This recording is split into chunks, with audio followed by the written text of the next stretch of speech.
Hello and welcome to the Leadership Growth Hour, an interactive monthly event that features timely leadership topics and tools to grow your leadership performance. I'm your host, Daniel Stewart, executive consultant and coach, and president of Stewart Leadership, a global consulting, coaching, and training firm, aligning organizations on leadership, teaming, change, and talent. In short, we develop the people side to enable your growth strategies. Today, I'm excited to be joined by Peter Stewart, PhD, managing partner of Stewart Leadership. Welcome, Peter. Well, thank you. It's a joy to join you, and you do such a great intro. Oh, gosh, thank you. Okay.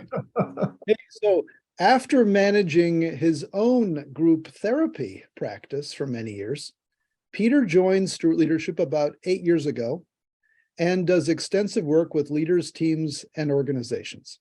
Not to mention that he is my partner in leading Stewart Leadership, and yes, he is also my brother. And if you stay to the end, we'll let you know who is older than who, and you can keep guessing throughout the show. There you go. The key question. That's right. Okay, so the show is divided into two parts. First half is content, conversation, and a few slides on a specific leadership topic. The second part is open Q&A from the audience on any topic that we want to then dive into, and we will turn the slides off at that point. As we are talking, please write your questions and comments in the Q&A feature. The chat feature is not enabled. We have also enabled the upvote feature within the Q&A, so you can click the thumbs up on questions you like, which will then put them first on the list for us to answer and comment on. Also, we will put a link to the slides in the show notes. Now on to today's focus area, which is creating a cohesive team, a very timely topic for many of us here. So, Peter, let's start off. Why does teaming get so much attention these days? It's a great question. And it's if you look everywhere, you see teams.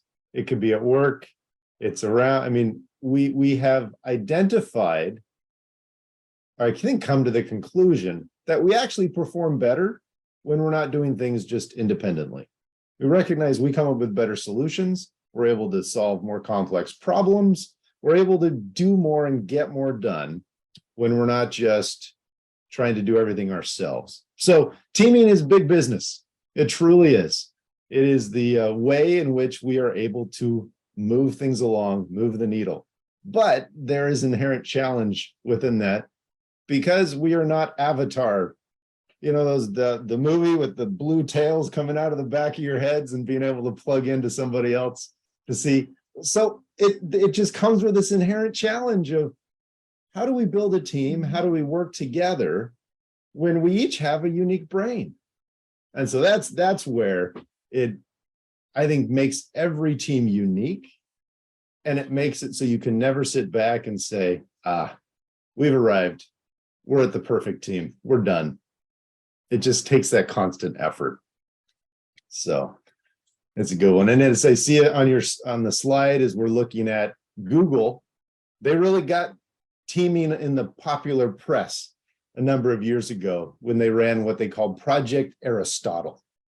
And they realized that they wanted to get down to the core of what makes really good teams great and why some teams perform better than others. And they found that, amount of teamings just absolutely ballooned over the last many years, and teams are what make a difference. You know, as I'm listening to this, excuse me,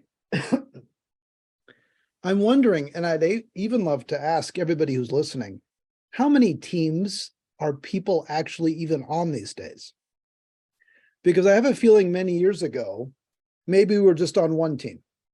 And I just wonder if folks want to put in the Q&A, identify how many teams you actually are on today. Is it 1, 2, 3, 4, 5? As you think of all the different teams you're on, would love to see some people's comments here as they're thinking about it, because the average person is clearly on more than one team. It might be so many. We're seeing all 4, 8 to 10, 10, 12. I mean, just even trying to keep track of which team we're on, who's on this team, how long the team is active for, what's the purpose of the team, and to have that teaming skill set so we're continually able to jump in and out of teams, not just for content, but also for the processing of the team itself. Peter, as you're seeing some of this, what are some of your reactions?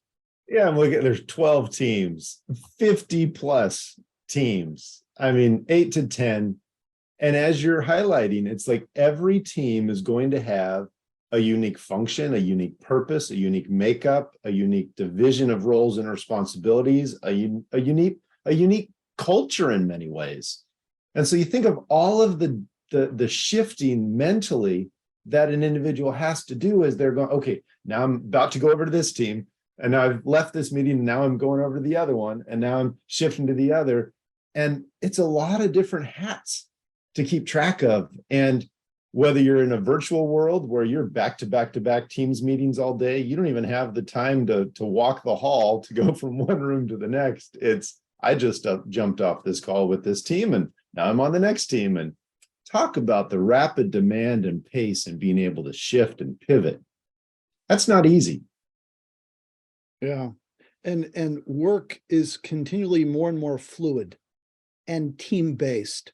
I don't see the team direction, the team movement subsiding. It's only going to increase more and more. I completely agree. You know, that's my observation as well. And it makes me think about how you can position yourself and structure and set up a team so it can be the most successful. Like, what are those elements that really do create a successful team, so that it brings a little bit of structure, less ambiguity, clarity, so that we're taking these steps, whether we are a team leader or a team member, we have that really strong influence over what that team's going to do. Yeah, I love it. And I'm looking at one of the comments here. As we are bridging the personal and the professional, for so many of us in a remote setting, you have the family team. We know whatever that, you have the community team. We're all in these pods and groups and collectives. And it's just so critical for us to understand, how the heck do we show up helping to build this interaction, this collaboration better to our own benefit and to others. Mm-hmm. Oh, yeah. So I think we can summarize some of the things we were just talking about with a empathy and maybe just a normalization. If you're listening to this and feeling overwhelmed, feeling a little bit swamped by all of the team dynamics and things you're having to track, you're not alone. You're not alone. But there are some things that we'll be able to chat about that I believe can help.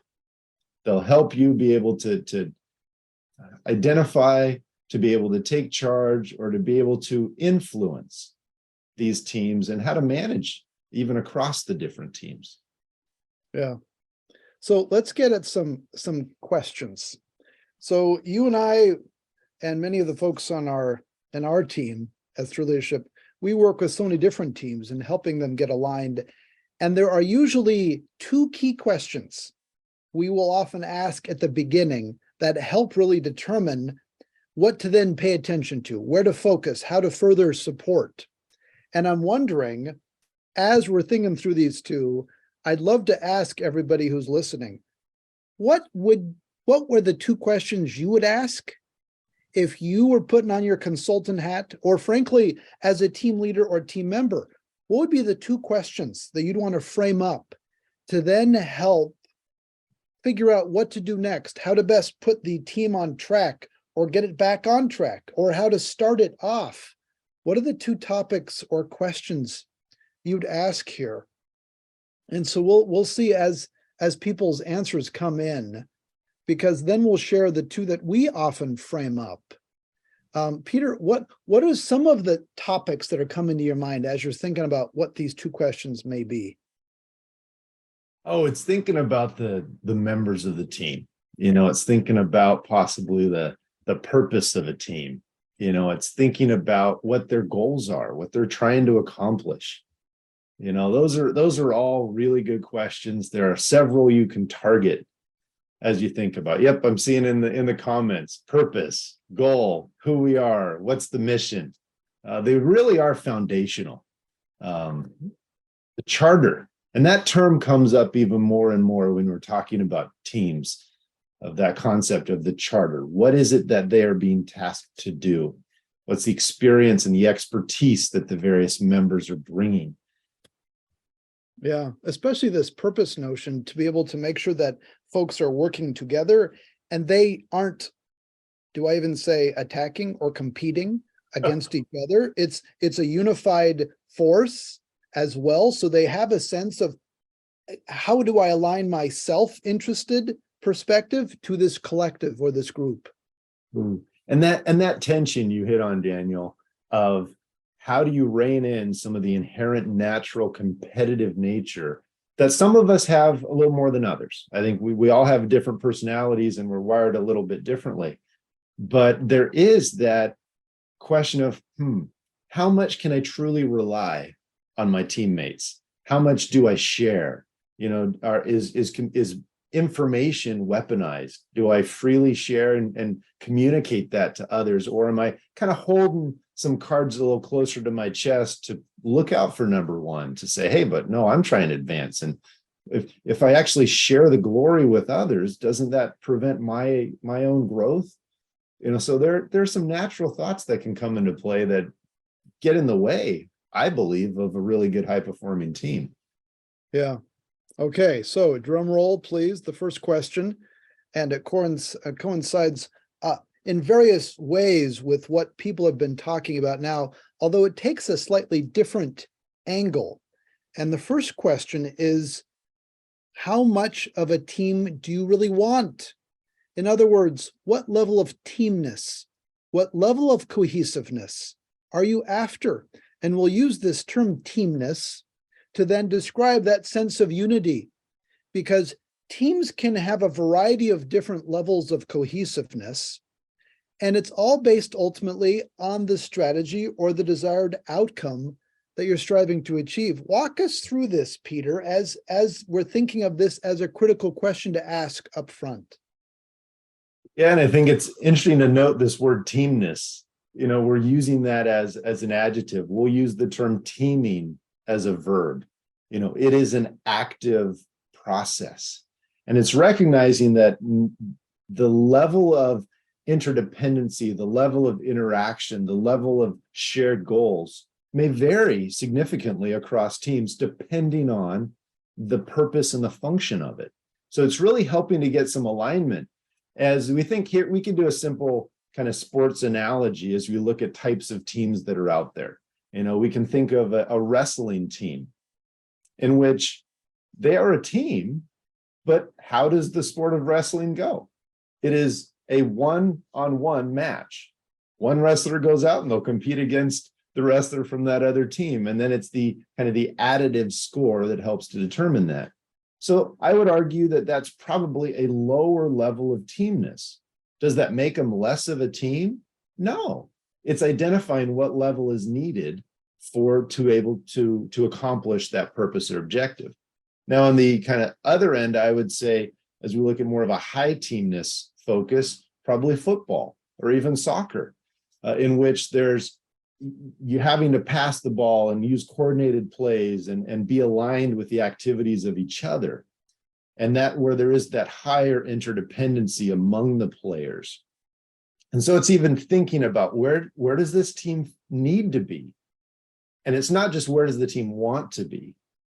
Because they may have this, and a 10 isn't the optimal. We're not saying all teams have to get to a 10. That might be wasted energy and effort if it's not required. But it's what does the business need in terms of that level of teamness? I was just in a session yesterday as we were talking about this and reviewing, and this a large team, and had them all write on a Post-it note on 1 to 10 what level of teamness they believed they needed. And it took some courage for them to hold up their Post-it notes as we went around, and there were about 20 of them or so. And there's variability ranging from 5 to 10, and going through and having, okay, those that are talking, thinking we probably need around 5 or 6, where's your perspective coming from? Okay, those that are thinking more 7 or 8, share your thoughts. Those that are the 9 or 10, share your thoughts. And it provided just a tremendous perspective to hear where people are coming from and what they felt the needs were and perspective. So then we could further align that team. So it's not just an abstract scale. You can really put this tool to use. Oh, yeah. Well said, especially because this question, as you put it, has no right answer necessarily. Yeah. It will depend on that strategy. What kind of level of teamness do you need to achieve? So, okay, for all listeners here, there are 2 questions I want you to put in an answer, and both simply on a scale from 1 to 10. Pick one team you're a part of. You've all said you're on many, many different teams. Pick one team and identify on the scale from 1 to 10, 1 being low teamness, little to no shared goals, little to no shared rewards, little to no interdependency. 10 being, oh, we are shared, totally interdependent, working together. Where are you today on that scale from 1 to 10? And then where would you like to be on that same scale, 1 to 10? So you can just put 2 numbers and to kind of say, all right, where are we today? Where would we like to be? And again, you're thinking, what level of group activity do we need to have to achieve something better or more accurate or have greater buy-in? What would that be? And I'm seeing lots of, 6, 7, 9, 8 to 10, 5 currently. We got the 7 to 9, the 3 to 10. Yeah, I love it. Okay, 3 to 8. Yes, probably a lot of people joining today are like, I'm joining because I want this to get better. Get it? Yes. That's true. Because it's this gap analysis of really looking at that delta between present and desired or needed. And again, it's not stating that every team needs to get to a 10 and somehow that's nirvana. No, it's really matching what those needs are for the present. But if you look at the trends, most individuals are identifying a score that is lower than where they believe they need to be getting to. So there is this desire to build the level of teamness. Yeah. That's the trend. And as we continue to increase the level of teamness, it also requires us to pay more attention to the processes of the team, to allow the team to keep renewing and sustaining itself, to be able to keep that high level of teamness. Because teams don't always naturally stay that level of collaborative teamness on their own. It requires concerted effort. All good. We just need to make time and effort to do that. Oh yeah, love it. Okay, clearly there is a lot of desire. How do we keep increasing this level of teamness? So that's the first question. Are you ready for the second question? Here we go. This next question we're after is the confidence question. How much confidence do you have in your team to be able to then get the job done? And for this one, there is a right answer. Because you have on the left hand, low confidence. In other words, everybody seems to have their own vision for success, or questionable skills or performance, or there's a structure or authority question, or it may be a shifting, it's in flux. That's the low confidence. And then on the other side, you have this high confidence when everybody has this common vision, this clear objective, and people are competent and they're able to show up and perform that people can count on, and that there's a clarity around decision-making rights already. We want all teams to be high confidence Peter, as you're hearing this, what are some reactions? Yeah, and I think it's looking at this is not just a question to ask of the team leader. I think that's a good place to start, is they have the largest influence over, do we have the right people in the right roles? But once that leader is confident in that, it's all, and maybe there are some personnel changes or some shifts in roles and responsibilities to truly try and leverage the strengths of each one. I'm reminded of the classic HBR article, market. I think it was Buckingham who wrote it, or Goldsmith. Anyway, on great managers play chess, not checkers. And it's that idea that not everybody's the same. In checkers, every piece is identical. In chess, every piece has particular strengths and weaknesses, and how you position them to leverage those strengths. So people are feeling more confident. They're more satisfied and feeling happier as they're performing. So it's getting that confidence that you have the right people, but you also want your teammates to have that confidence in each other. That helps to engender the trust. It helps to engender the collaboration. It increases that willingness to reach out and to help and to support and to build that camaraderie that many of us are desiring to have in the team. So I think those are some angles you can look at it, both as a leader, but then also as a team member. Yeah. And you reminded me of the psychological concept of efficacy. So you have this self-efficacy. In other words, you believe that you can do something. You believe it. And then you have this team efficacy. Do we actually believe as a team that we can accomplish this? And in other words, you can swap that, and it's very similar to confidence. And without that efficacy, without that sense of confidence that we can do it, wow, it's not much of a team. And you really can't accomplish stuff. And frankly, you might as well just try to do it on your own. Because at the end of the day, the real question is, are we able to achieve something better by working together? And that's what everybody, hopefully, is striving to then work toward. Otherwise, why have a team? I'm going to have you repeat that question, or I'll repeat it for you, because it is so good.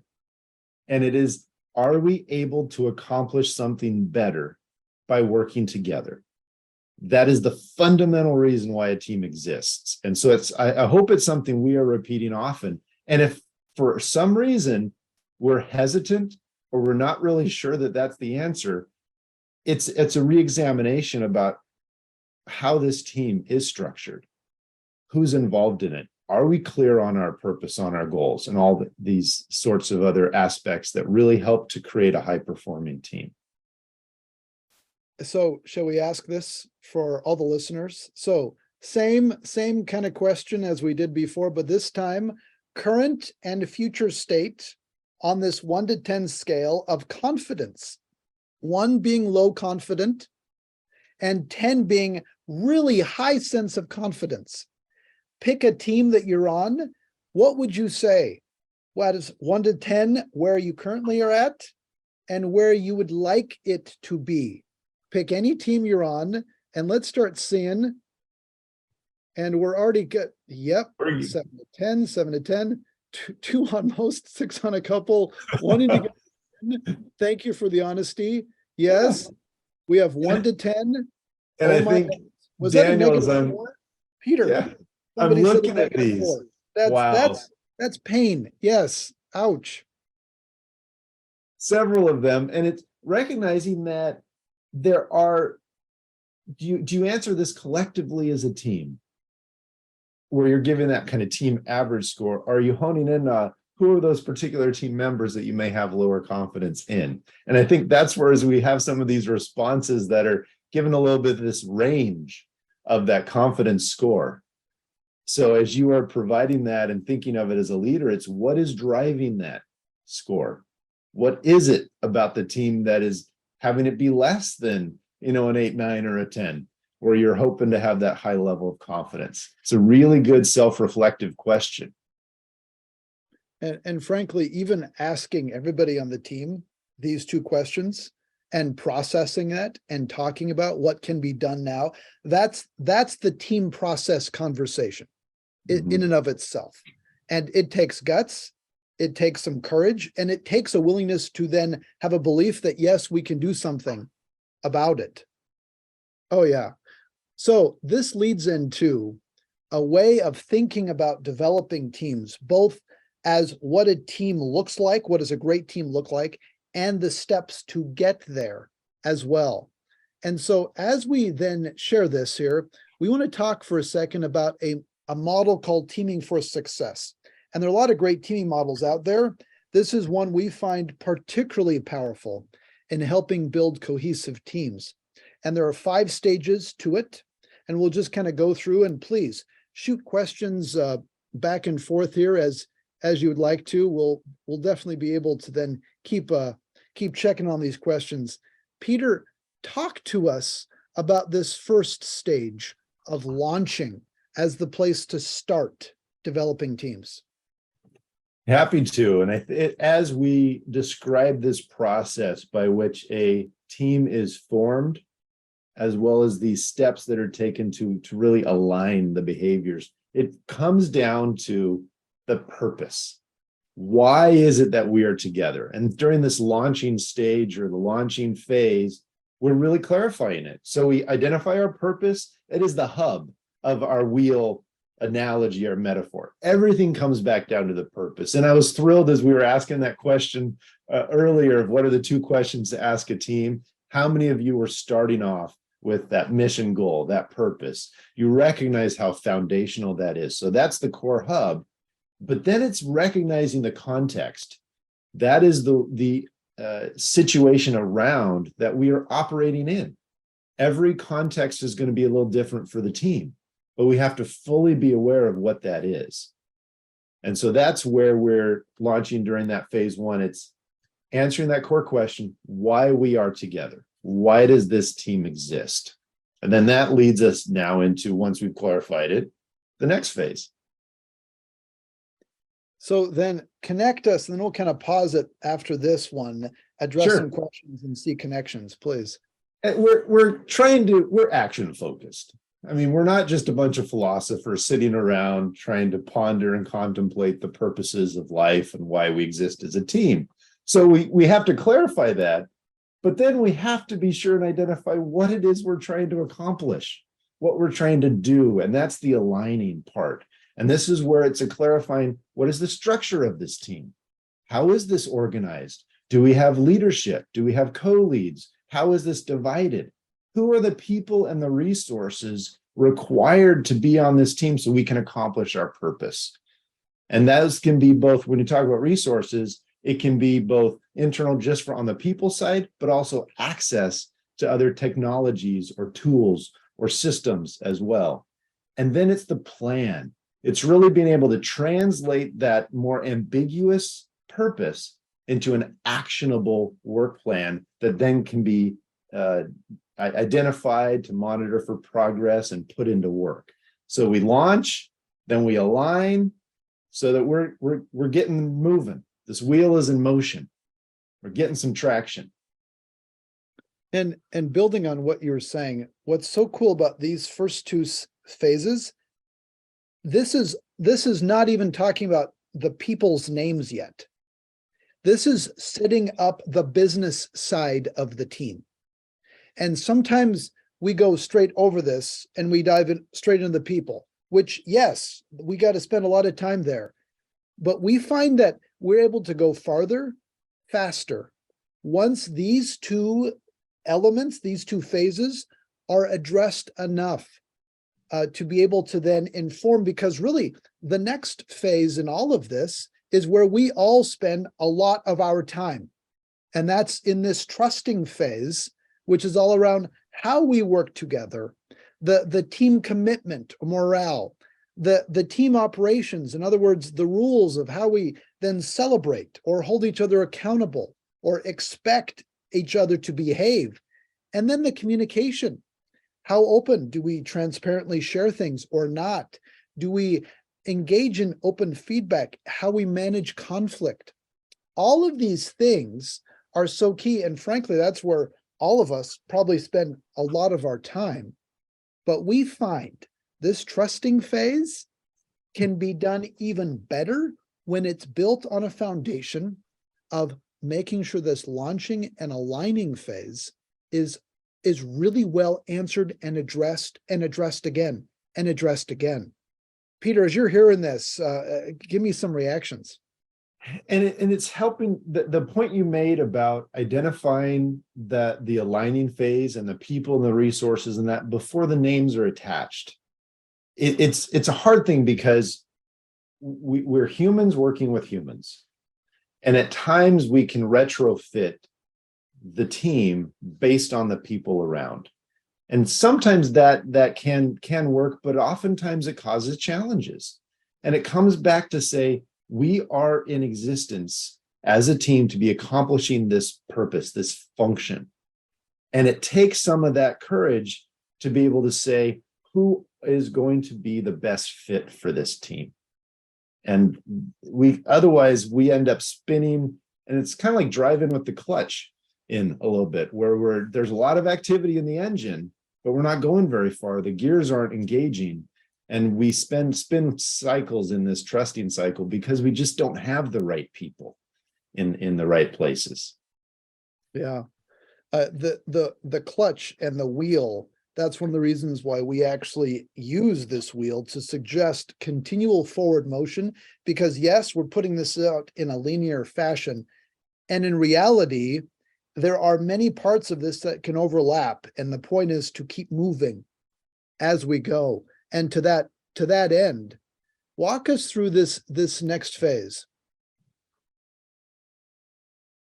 This is the clarification of results, of achieving. We've spent the time laying the foundation. We've talked about how we're going to structure it, what we're going to do. We're talking about how we're going to do it. And now in this achieving phase, it's how close are we actually getting to the results we're trying to accomplish? Usually that's not just a binary yes, no response. How are we tracking our progress? How are we pivoting, adjusting, helping to ensure? What are those KPIs that we're looking at? Those various metrics, the report outs, the benchmarks, so that we can see our progress. And that's the big difference between good teams and great teams. You know, good teams are trying to achieve results. Great teams are measuring their progress toward those results at all times. So it is very, very clear what we're trying to do, because then that allows, not to lead too much, but we could jump into that fifth phase for the review, the reflecting back, to recognize once we've gone through these first four stages, it's not like we're done. This is in motion. And hence why the wheel is representing that spin. It's a renewing. It's a going back and saying, okay, is that hub still solid? Do some of these spokes need a little more work on each other? Are the plans as clear? Are the communication methods, are they effective? Are they working? Hey, we had somebody I knew. Okay, we got to go back in and let's make sure they're fitting appropriately and we get everybody on board. So that's the whole kind of life cycle of this team process. Yeah. And for folks who are just listening, so 5 phases here. First, launching. Second, aligning. Third, trusting. Fourth is achieving. And 5 is renewing. And this renewal part, this is where sometimes people feel like they don't need to do it, or it's a waste of time, or it should have already been done once because they had an offsite, or they had an hour or two that they talked about it. All well-intentioned, and that's needed.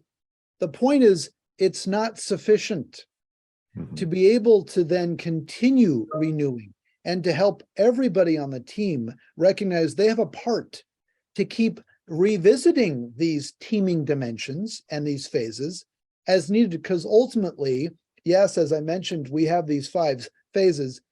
What inevitably really happens is we are in this renewal phase all the time. And it's the extent in which we engage in that renewal that will then help determine the sustaining of a highly performing team. That's really, really well put, Daniel, in terms of emphasizing that continual process. We have a really good question that came through in the chat that I think we can address. How do you delineate the need to a team to have a common vision, meaning agreeing to and working toward the same objectives, but not necessarily collaborating on the actual work. So it's that idea of, can you have a common vision when the nature of the work is more independent and it doesn't require as much of that collaboration? And I think as you look into it, sure, you can. It's common purpose. And here's an example of a team I think where that would fit well. A call center team in which the mission is to provide really good customer service to those who are calling in and needing help. Does each individual caller need to collaborate and work with the other callers to accomplish that mission? As they're going about their day-to-day activities, probably it's less, probably it's more independent. Could you build in some training and learning opportunities, at the end of the day to learn and improve those processes? Sure. But a lot of those activities are done individually. But I think it's agreeing on why do we exist and what are these core guiding principles that we are going to follow. You raise a great point, because sometimes we can assume that in order for a great team to be working, everybody needs to be interacting with everybody all the time. And there's just this assumption that we have that that's the case. And the reality is, great teams do not need to have everybody interacting with each other all the time. They need to have clear purpose and to know when they should be interacting or not, depending upon the nature of the work. We'll often call it focused collaboration or disciplined collaboration, because it's easy to then kind of go the other side and suddenly there are meetings everywhere all the time that everybody needs to be a part of. And that's kind of run amok the other way. And so it's balancing that, clarifying what really is the purpose, and by the nature of the task of what we're trying to accomplish, how much do we need to collaborate? And how do we keep that in mind as we move forward? Yes. That's a great point, Daniel, because collaboration and having more of it is not the universal answer. It's recognizing collaboration is a tool to be used when appropriate. And at times it can be overused. Yeah. So at this point, I'm going to stop sharing the screen. And as folks have additional questions, comments, please keep them coming in. As folks are continuing to share some questions and comments here around teaming, creating cohesive teams, or other topics, I have a question for you, Peter. Sure. Out of all the different team development activities that you've done, what's a favorite activity that you've done to help create cohesive teams? That's an easy one for me. And it comes back to developing team operating principles. It's helping the team go through that process of establishing, and whether they call them operating principles or ground rules or norms, it's clarifying these are the expectations, the 7 to 10 principles that we commit to and you can count on to get from each other. We're going to interact with respect. We're going to attribute charitable intent. We have each other's back. We're willing to correct and to have debate and openly, those sorts of things in which everybody's on the same page. And as you establish those, it really does help prepare that cadence to be that catalyst to move forward and to launch, so that there's not that, well, are we allowed to do this here? Are we allowed to do that there? What to do. So that is one of my absolute favorite activities to go through and to do. So as you're talking, yes, love it. Fantastic. As I then think about what's one of my favorite team development activities, I go to the life milestone activity, because I find so often one of the first steps for developing any team is to humanize each other. Because too often people are looking at each other as, I just need this from that person, and I just need this, and that's it. Okay. However, each person is a person with passions and desires and challenges and pressures, and understanding and appreciating that, building a sense of empathy is powerful. And so this life milestone activity really helps people identify 5 to 7 milestones in their life. And then they share that with everybody else on the team. And that opens up conversation, and it helps, again, make people more human as they appear. And suddenly we can connect with each other. And this trusting phase, which is that middle phase where we often spend so much time, it can go so much better, as well as then crafting some team rules or operating principles, which is key. And then adding, of course, the accountability plan to those team operating principles to make it stick.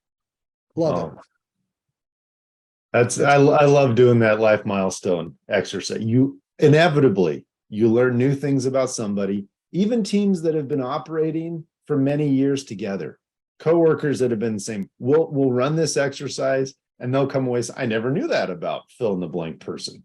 Here it is, it's brand, but you gain that appreciation of, this is what drives them. This is why they tend to react this way, or this experience. And you get to know that human to human level.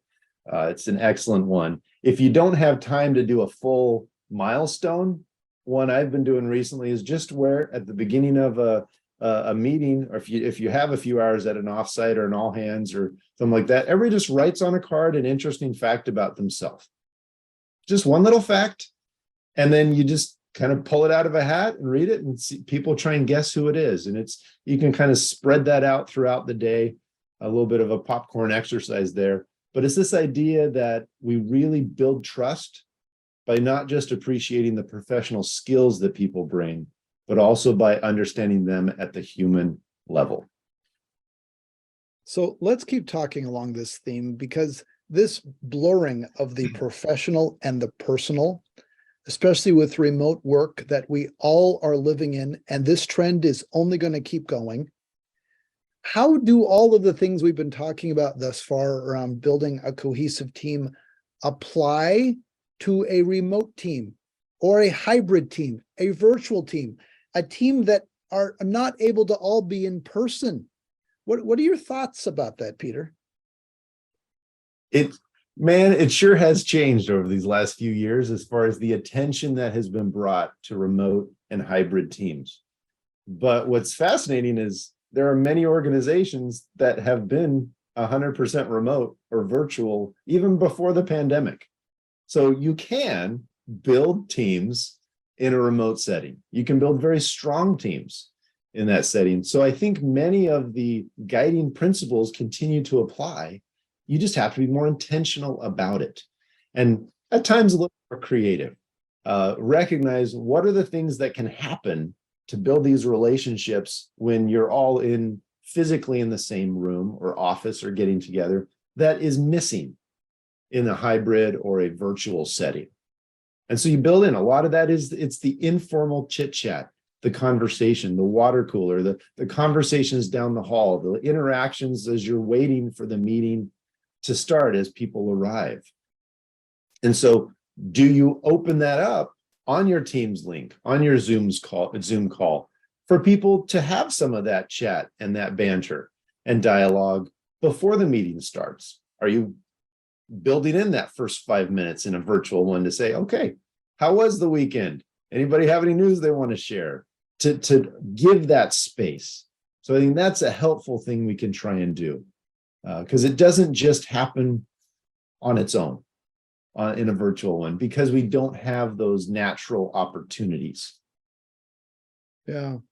So much of it, as I'm hearing you, is around expectations and managing those expectations and embracing the different types of boundaries and expectations that are needed to be able to be discussed. I find a lot of the challenges with remote teams are because we're somehow still thinking and wanting a non-remote team the whole time. Instead of sitting back and saying, wait a minute, we have a remote team. How can we truly leverage and appreciate this and be able to build expectations and be comfortable with asynchronous communication, for example? How to help be comfortable in talking about distractions and different types of distractions, and to how to be comfortable in talking about loneliness, frankly, and what that means and what that looks like, because some folks, they need a lot more interaction and other folks don't need as much. And so it's much like any team environment. It's being able to then say, what are the strengths and expectations and challenges for each person? And not lamenting that, oh, I wish we weren't, but rather saying, this is where we're at. And how do we optimize this? Even frankly, in the onboarding conversations, we've been sharing with clients so many around a new revised onboarding checklist or welcome to the team checklist, to be able to then have in one-on-ones to be able to go through and clarify, what are the expectations? What is the routine? How do we manage outcome? And how do we balance expectations with the technology component to be able to foster as a team, and having those, yes, a one-on-one, but also as a team conversations. It often comes back to that process, willingness to talk about process together as a team, which is that renewal over and over again. Peter, please, anything to add here? It's just really helping to double click on that process idea. And as a leader of a team, we cannot be so distracted by the results that we're expected, especially those business results of what we're trying to deliver, that we neglect to take the time to really identify the how we're doing it, and to take that time to process, to solicit feedback, to identify it, to get to know each and every member of our team individually and what their needs are. If you say you don't have time to do that, my argument is, I don't believe you don't have time not to. I mean, you have to be able to get in and to do that in order for there to be the high performing, to understand and to recognize the individual needs that they bring. Not everybody needs the same thing. This is virtual teams. Maybe it's an introvert's paradise. It could be an extrovert's hell. How do you know if you're not having those conversations? Yeah, that's well put. That's well put. So here, as we're getting close to the end here, let's wrap up with this question I'm seeing here. What's the one piece of advice, Peter, you would give to help build cohesive teams with all of the things that we've been talking about thus far? What is it that you would really say, look, please pay attention to this? What would you say? It goes back to one, you have to align around a common goal and purpose. That has to be very clear. You have to be able to do it, and you have to take time to talk about the process of how you're doing what you're doing, not just the what. If you're willing to do that, there's a lot of options of how you can talk about that how. I'm not sure any of them are really wrong, as long as you're consciously focusing on soliciting some feedback and information from the team on how you're going to get it done. I think we can get a little too paralyzed by, well, am I doing this right? What about this? And what is this theory saying? Just try and have that conversation or examine the how. It gets you on the journey. That's well said. I'll just briefly add, yes, the purpose. The other comment I would make to build on that would be, have a process mindset to be able to shift from the content of the team to the process of the team, because you can get so embedded in making sure you get the stuff done, which, yes, is important, but you also have to be able to shift out and to look at the process of the team. And that's where you go back to the teaming for success phases and the team dimensions there, and say, how well are we doing in these phases, in these dimensions, and spend the time to be able to revisit and to update and change with it, because it ain't static. That's a fact. It will then fluctuate and be so dynamic, and you need to then be dynamic with it and be willing to talk about it. Oh, it's so true. And to recognize that dynamic process. And I love the way that you're using that word process and the flexibility in that process, and recognizing that process reengineering may need to happen if the present process isn't working.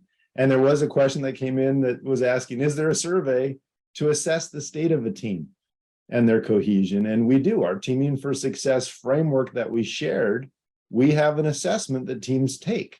And you can take it as an individual, as a leader to assess your team. It also can function as a team 360, in which every member of the team is able to take that survey and you get the collective results to say which of these dimensions of team development are we doing well at? Where are the areas we need to shore up, and identify then some plans to build. And that's a process that helps with that ongoing process reengineering to help your team really be successful. In fact, the Teaming for Success assessment, it's often helpful to do like once a year or at milestone points, because then you could benchmark to see where you're at in all of the 9 team dimensions. That's where we often will start, and then we could benchmark, and then we can come back and say, are we making progress as well? And that can then be facilitated on your own, or we could help, but it's really helpful to then have some sort of baseline there. Yeah. Oh, that's fantastic. Well, we want to also honor, as people are no doubt getting to other meetings very soon, Peter, thank you for joining Leadership Growth Hour today. My pleasure. Thanks for inviting me. And as my older brother, I'm always looking up to you. And what? You're giving it away now? I know. I gave it away. Okay, that's good. I got him by 2 years, folks. That's right. I'm the older. The older, wiser one. Oh, I love it. Well, thank you, Peter. Great conversations. And for our listeners, thank you very much for all of your questions and comments and interaction. Please note that our next monthly Leadership Growth Hour will be on March 15th at noon Central Time, when we will talk about Lead Now with relationships and results. A lot of leadership talk. To register for future Leadership Growth Hour events, please visit stewartleadership.com/events. We'd love to have you join us. Till the next time, all the best, folks. Take care.